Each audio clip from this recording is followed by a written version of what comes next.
the end of last class, we started sketching an argument that comes from Descartes, the Cartesian argument that says, merely by the process of thinking, on the basis of thought alone, attempts to show that the mind, we all agree that there are minds, what the argument attempts to show is that this mind must be something separate from my body. And what's amazing about the argument is that it works on the basis of a pure thought experiment. The thought experiment, you recall, was one in which I tell myself a story in which what I'm doing is I'm imagining my mind existing without my body. It doesn't seem especially difficult to do that. But then we add this extra philosophical premise. If I can imagine one thing without the other, then it must be that those are two things. So my mind must not be my body. My mind must not be the same thing as my body or a way of talking about my body. Because, of course, if my mind just was talking about my mind just was a way of talking about my body, then to try to imagine my mind without my body would be trying to imagine my body without my body, and that obviously can't happen. Look, suppose we try to imagine a world in which Shelley exists, but Kagan doesn't. Well, you can't, right? Because, of course, there's just a single thing, Shelley Kagan. And so if you've imagined Shelley existing, then, of course, you're imagining that single thing, Shelley Kagan, existing. And if you're imagining Kagan not existing, then you're imagining that single thing, Shelley Kagan, not existing. So you can't even imagine a world in which Shelley exists, but Kagan doesn't. Now, it's important not to be confused about this. We could easily imagine a world in which, I don't have the last name Kagan, or perhaps to switch it around, Shelley is not my name. Suppose my parents had named me Bruce. Nothing would be easier. Imagine a world in which Kagan exists, but Shelley doesn't exist because nobody in the world is named Shelley.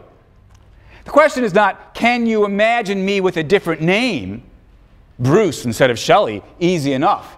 It's rather, can you imagine a world in which the very thing that you really are picking out when you refer to me by the name Shelley, namely, this thing, can you imagine a world in which that thing exists, but the thing that you're picking out when you use the word Kagan does not exist? And that you can't do, because in the real world, of course, Shelley and Kagan pick out just two different names for this very same thing, this thing right here.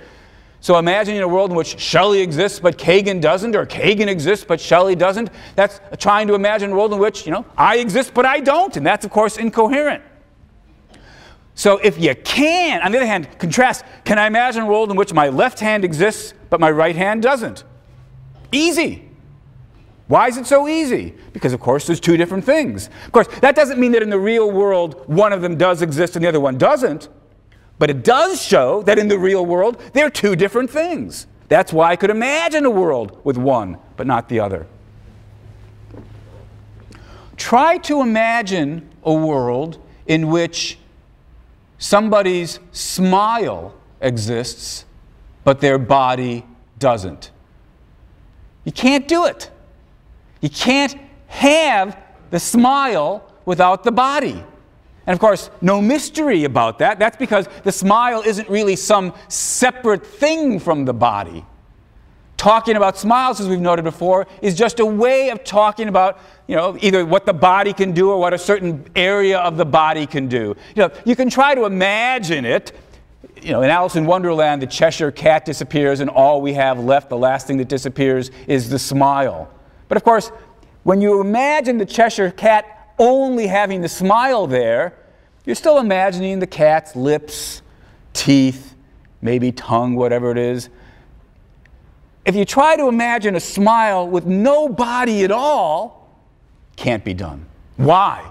Because the smile isn't something separate from the body. Try to imagine my mind, says Descartes, without my body. Easy. From which it follows that my mind and my body must not be one thing. They must, in fact, be two things. That's why it's possible to imagine the one without the other. So this Cartesian argument seems to show us that the mind is something separate from, distinct from, not reducible to, not just a way of talking about my body. So it's got to be something extra above and beyond my body. It's a soul. That's what Descartes argued. And as I say, to this day, philosophers disagree about whether this argument works or not. I don't think it does work, and in a second I'll give you a counterexample. And then, having given the counterexample, that is to say, what I'm going to give is an example of an argument just like it, or at least an argument that seems to be just like it, where we can pretty easily see that that argument doesn't work, and so something must go wrong with Descartes' argument as well. Well, here's the counterexample.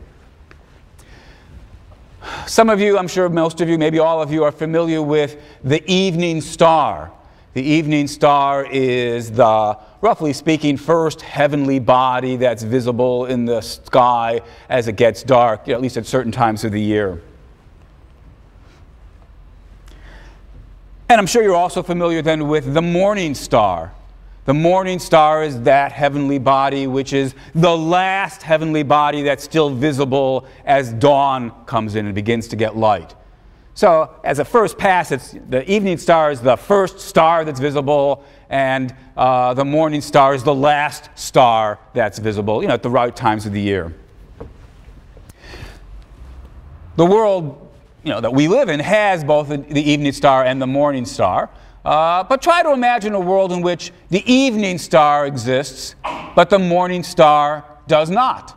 Seems fairly straightforward, right? I get up in the morning, at dawn's approaching, I look around, and the morning star is not there. There is no star where the morning star had been, or where people had claimed it would be, or something.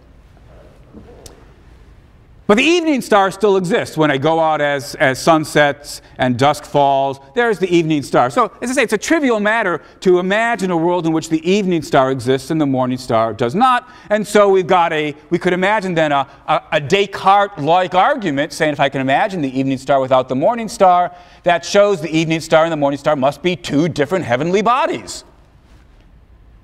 But in fact, that's not so.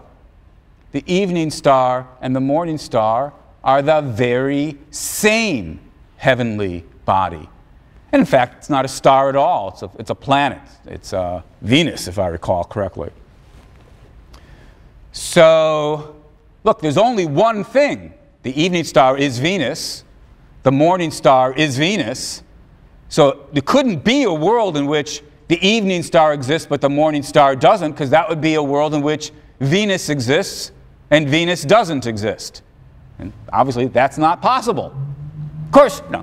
What you can imagine is a world in which Venus isn't visible in the morning. Still, that's not a world in which the morning star doesn't exist, given that what we mean by the morning star is that heavenly object, whatever it is, that in this world we pick out, at that time in the morning, looking up at the sky. So when I refer to the morning star, I'm talking about Venus, whether or not I realize it's Venus. When I talk about the evening star, I'm referring to Venus, whether or not I realize that Venus is the evening star. So as long as Venus is around, well, there's the evening star, there's the morning star, there's Venus. Can't have a world in which the morning star doesn't exist, but the evening star does. Although you could have a world in which Venus doesn't show up in the morning. Still, from the fact that I can imagine the world in which, I look around for the morning star, there it isn't. I look around for the evening star, there it is. You might have thought that showed, didn't Descartes prove to us that shows the evening star and the morning star are two different things? Well, no, obviously it didn't. So let's think about what that means. So we've got this argument that Descartes puts forward. I can imagine my mind without my body. And Descartes says that shows that, in fact, my mind is something separate from my body. Well, I can imagine the evening star without the morning star. So, son of Descartes, Descarteson, has to say, oh, so that shows that the morning star and the evening star are two different things. But Descarteson would be wrong. when he says that. The morning star and the evening star aren't two different things. They're just one thing, namely Venus. In fact, the sentence, they are one thing, slightly misleading, right? It's just one thing, Venus. If that argument, if trying to run the Cartesian argument for astronomy fails, yet it seems to be an exactly analogous argument, we ought to conclude that the argument for the distinctness of the mind and the body must fail as well. Now that seems to me to be right. I think the Cartesian argument does fail, and I think the example of the evening star and the morning star, which is not at all original to me, that this example shows, this counterexample shows that Descartes' original argument doesn't work either. Well, at least that's how it seems to me. Though, as I say, there are philosophers who say, no, that's not right. Maybe somehow we've misunderstood how the argument goes, and it doesn't exactly, although these two arguments seemed parallel, they're not in fact parallel. There's some subtle differences that if we're not looking carefully we'll overlook, but, well, as I say, the debate goes on. One of the reasons for thinking it's not clear whether the argument fails or not is because it's hard to pin down where exactly did it go wrong. Look, take the argument of the planets, the morning star and the evening star example. I take it that we all agree that when we attempt to run the Cartesian argument in terms of the morning star and the evening star, it fails. But it's harder to say what went wrong. How did it go wrong? Why did it go wrong? What are the possibilities? Well, we said, look, first premise. I can imagine a world in which the evening star exists but the morning star doesn't. Well, I suppose one possible response would be, you couldn't really do that. You thought you were imagining a world in which the evening star exists and the morning star doesn't. But you weren't really imagining a world in which the evening star exists and the morning star doesn't. You've misdescribed what it is you've imagined. Well, that's not a silly thing to say about the astronomy case. Maybe that's the right diagnosis. Could we similarly say, I didn't really imagine a world in which my mind exists but my body doesn't? That little story I told last time, I thought I was describing a world in which my mind exists and my body doesn't, but it wasn't really imagining a world like that? That doesn't seem so persuasive over there. Did seem as though I was imagining it. What else could go wrong with the astronomy example? Well, maybe I did imagine a world in which the morning star exists and the evening star doesn't exist, but maybe imagining doesn't mean it's possible. Normally we think if we imagine something, it means it's possible. Here I don't mean, of course, empirically possible. I can imagine a world with unicorns. Doesn't mean I think unicorns are physically possible. All we mean here is logically possible.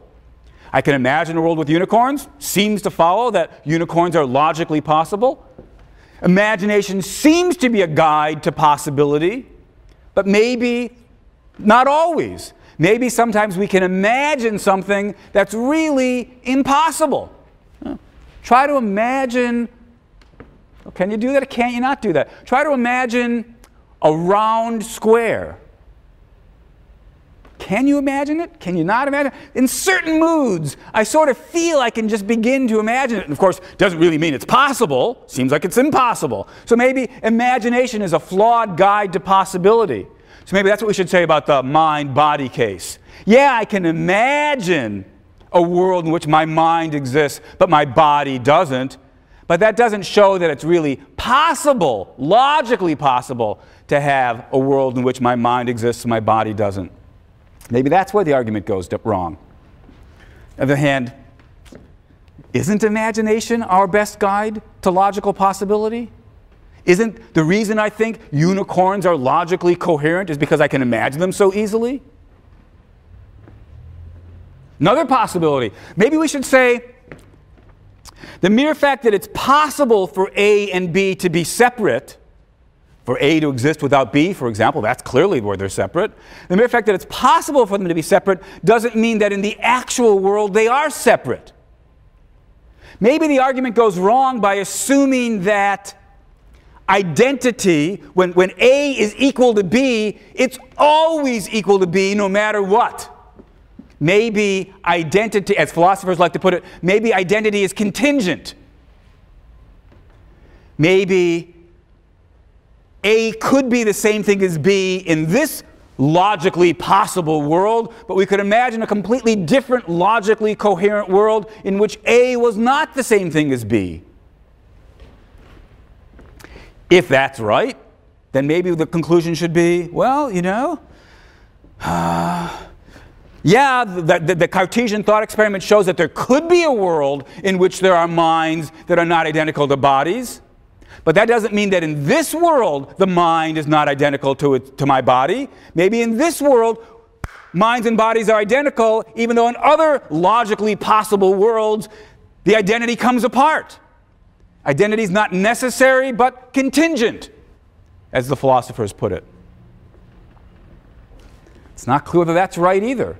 The notion of contingent identity is very puzzling. After all, if A really is B, how could they come apart? There's only one thing there. There's nothing to come apart. There's just A equals B, that single thing. What's to come apart? So where exactly does the argument break down? Is it that I'm not really imagining? I'm just thinking I'm imagining? Is it that imagination's not really a good guide to possibility? Often it is, but not always? Is it that identity is contingent? The interesting thing about Descartes' argument is that it's easy to see something has gone wrong in the case of the morning star and the evening star, but it's difficult to pin down what exactly went wrong.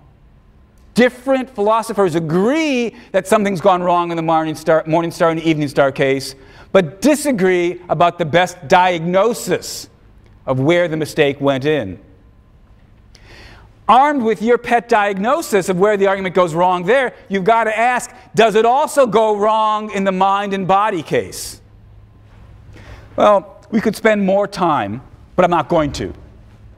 I think Descartes' argument fails. I think the morning star, evening star case shows us that arguments like this, at the very least, can't be taken at face value. Just because it looks as though we can imagine it, and just because it seems as though from the fact that we can imagine one without the other, it just won't necessarily follow that we really do have two things that are separate and non-identical in the real world. I'd be happy to discuss with you, outside class at greater length, my favorite theories as to where the argument goes wrong and why I think it goes wrong in Descartes' case as well. But I suggest that the argument goes wrong. It's not right. And so Descartes' attempt to establish the distinctness of the mind, the immateriality of the mind on the basis of this Cartesian thought experiment, I think that's unsuccessful. Well, let's step back and think of where we've been. We spent the last week and a half or so, maybe a bit more, 2 weeks talking about arguments for the existence of the soul. And unsurprisingly, since I announced this was going to be the result before the class had barely gotten started, I don't think any of these arguments work. I believe the attempts to establish the existence of a soul, an immaterial object, the house of consciousness separate and distinct from the body, I think those arguments fail. But I recognize that this is something that reasonable people can disagree about. And so this is, as will be many times the case over the course of the semester, something that I invite you to continue to reflect on for yourself. If you believe in a soul, what's the argument for it? Well, what we're about to turn to is Plato's discussion of these issues. In the dialogue, the Phaedo, which, as I told you last week, purports to lay out the final day's discussion with Socrates before he is killed, he kills himself by drinking the hemlock in accordance with the punishment that's been given to him. Now, in the course of this discussion, Socrates and his disciples argue about not so much the existence of the soul, but the question really is the immortality of the soul. After all, even if you believe in a soul, as I've remarked previously, that doesn't give us yet any reason to believe the soul continues to exist after the death of your body. The kind of dualist position that we are considering in this class is an interactionist position where the soul commands the body. That's what makes my fingers move right now. And the body can affect the soul. If I poke my body, I feel it in my mind. So the mind, the soul, and the body are obviously very tightly connected, and so it could be, even if the soul is something separate from the body, that when the body dies, the soul dies as well. That's the question that's driving the discussion in the Phaedo. Do we have any good reason to believe the soul survives the death of the body? And more particularly still, do we have good reason to believe it's immortal? Socrates believes in the immortality of the soul. And so he attempts to defend this position, justify it to his disciples who are worried that it may not be true. It's important to realize as you read the dialogue, it becomes fairly apparent that there isn't so much any defense of the belief in the soul. There's some of it, but it's not the primary goal. For the most part, the existence of the soul is just taken for granted in the dialogue. Plato's a dualist, portrays Socrates as being a dualist, and that's just taken for granted. The question that the philosophical discussion turns on is not, is there a soul, but rather, does it survive the death of the body? Is it immortal? Now, as I said, this is Socrates' last day on earth, and you'd expect him to be pretty bummed. You'd expect him to be sad. And one of the just striking things is that Socrates is in a very happy, indeed jovial mood, joking with his friends. Why is that? Well, of course, it's because he thinks, first of all, there's a soul, and it will survive, and it's immortal. But more importantly still, those are all crucial, but there's an extra ingredient as well. He thinks he's got good reason to believe when he dies, he's going to go basically to what we'd call heaven. He thinks there's a realm populated by sort of good gods and maybe other philosophical kindred souls. And if you've got your stuff together here on life, you'll get to go to that when you die. And so he's excited. He's pleased. Why does he think he's going to go? Well, in thinking about Socrates' belief in the existence of a soul, it's important to understand, it's important to notice that his take on which stuff gets assigned to the body, what are the bodily things versus what are the soul-like things, is rather different from the way I think most of us nowadays would draw the line. When I talked about arguments for the existence of a soul, I said, look, here's one possible argument. I see colors. No physical object no purely physical object could see colors. I can taste tastes and have the smell of coffee and so forth. But Socrates thinks all those bodily sensations, that's all stuff that the body takes care of.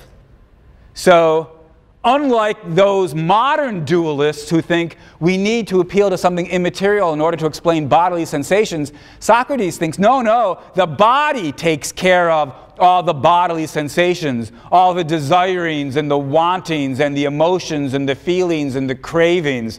That's all body stuff. What the soul does, Socrates thinks, the soul thinks. The soul, in its essence, is rational. It takes care of the thinking side of things. What does the soul think about? Well, the soul thinks about all sorts of things, doubtless, but one of the things that it can do, one of the things that sort of provides the underpinnings, as we'll see, for Plato's arguments for the immortality of the soul, is the soul can think about, well, here I have to introduce a word of philosophical jargon. Sometimes the term is called ideas, sometimes the term is called forms, but the thought is that the soul can think about certain pure concepts or ideas like justice itself, or beauty itself, or goodness itself, or health itself. So, to explain all this, we need now a sort of crash course in Plato's metaphysics. Obviously, this will be rather superficial. Those of you who would like to know more about it, I recommend reading more Platonic dialogues or taking a class in ancient philosophy. But here's the basic idea. There's all sorts of beautiful objects in the world. Objects can vary in terms of how beautiful they are. But Plato's got the idea that there's nothing in this world that's perfectly beautiful. And yet, for all that, we can think about beauty itself. Well, we might put it this way. We might say, ordinary, humdrum, everyday physical objects are somewhat beautiful. They're partially beautiful. As sometimes Platonists put it, they participate in beauty. They partake of beauty to varying degrees. But none of them should be confused with beauty itself. Or take justice.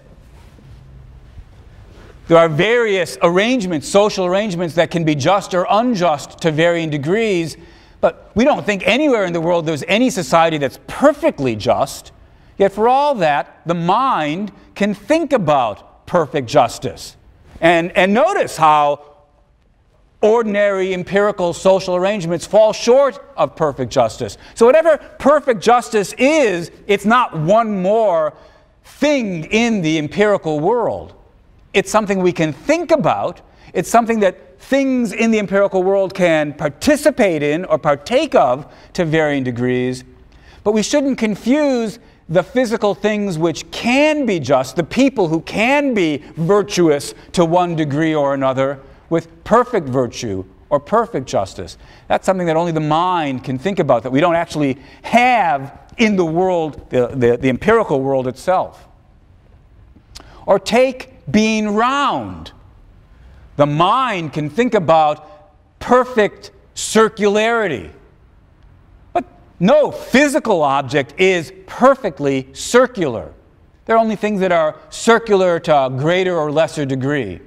So, by thinking about it, by thinking about these kinds of issues, we can see that the mind has some kind of handle on these perfect, well, we need a word. And as I say, Plato gives us the word ideas. Sometimes they're translated as ideas or forms. These things that we can think about that are the sort of the template, or at least the standard, or maybe at the very least it's that which the ordinary humdrum things can participate in to varying degrees. Perfect justice, justice itself, beauty itself, goodness itself, circularity itself, health itself. All of these things are, well, as philosophers nowadays call them, Platonic forms. Ordinary material objects of this world can partake of the various Platonic forms, but they should not be confused with the Platonic forms. But we still, even though we don't bump into the Platonic forms in this world, we can think about them. Our mind has a kind of grasp of them.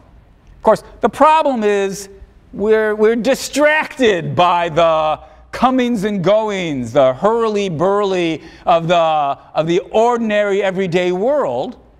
And so we don't have a very good grasp of the Platonic forms.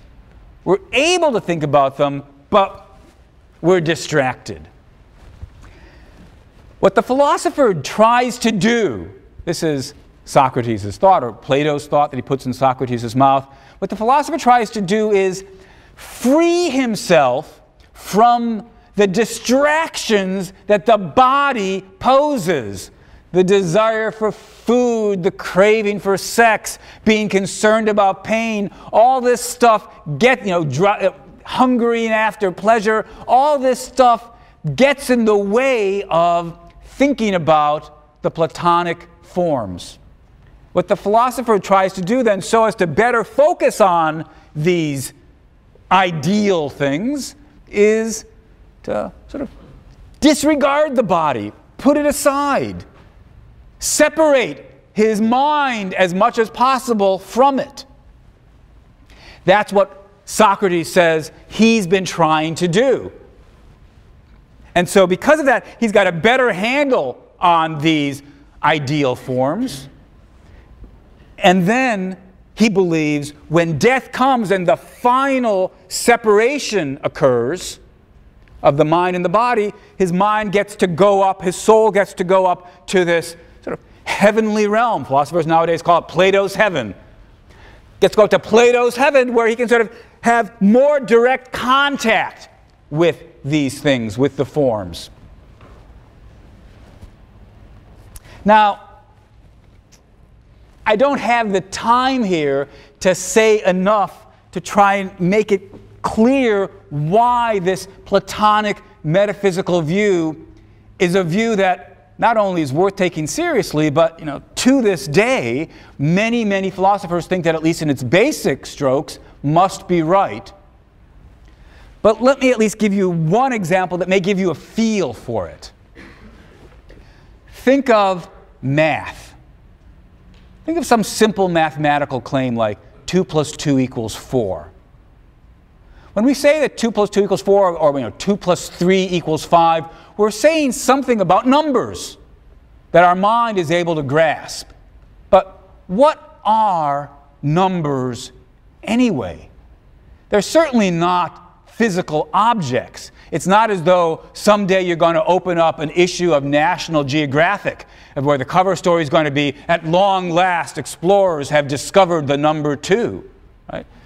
It's not as though the number 2 is something that you see or hear or taste or could bump into.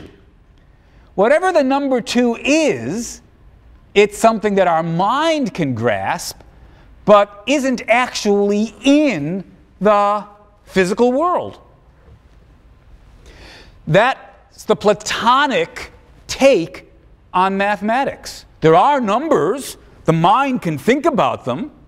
Things can sort of partake of them. If I were to hold up 2 pieces of paper, there's a sense in which they are participating in 2-hood. But of course, this is not the number 2 here. If I were to rip these pieces of paper, I wouldn't be destroying the number 2. So the number 2, the number 3, whatever it is, whatever they are these Platonic abstract entities that don't exist in space and time, yet for all that, the mind can think about them. That's the idea. And it's not a silly idea. I mean, it seems like a very compelling account of what's going on in mathematics. What mathematicians are doing is using their mind to think about these Platonic ideas of mathematics. Except Plato's thought was everything is like that. It's not just math, but justice itself is like that. There are just or unjust things in the world. The mind can think about them, but justice itself, this sort of perfect, this idea of being perfectly just, that's something the mind can think about, but it's not here in the world. It's another abstract Platonic form. So that's the picture. Plato's idea is that if we start doing enough metaphysics, we can see there must be this realm of Platonic ideas, Platonic forms. And we can see that we are able to grasp them through the mind. This can't be a job the body does, because the body's only got its bodily capacities, right? It's able to do the 5 senses thing. It's the soul that thinks about the Platonic forms. And as Plato's then going to go on to try to argue, given this picture of what the mind can do, he thinks he can persuade us that the mind, the soul, not only survives the death of your body, but will last forever. It's perfect. It's immaterial. And can't be destroyed. It's immortal. So he offers a series of arguments for that conclusion, for that position, and starting next time, we'll work our way through those arguments.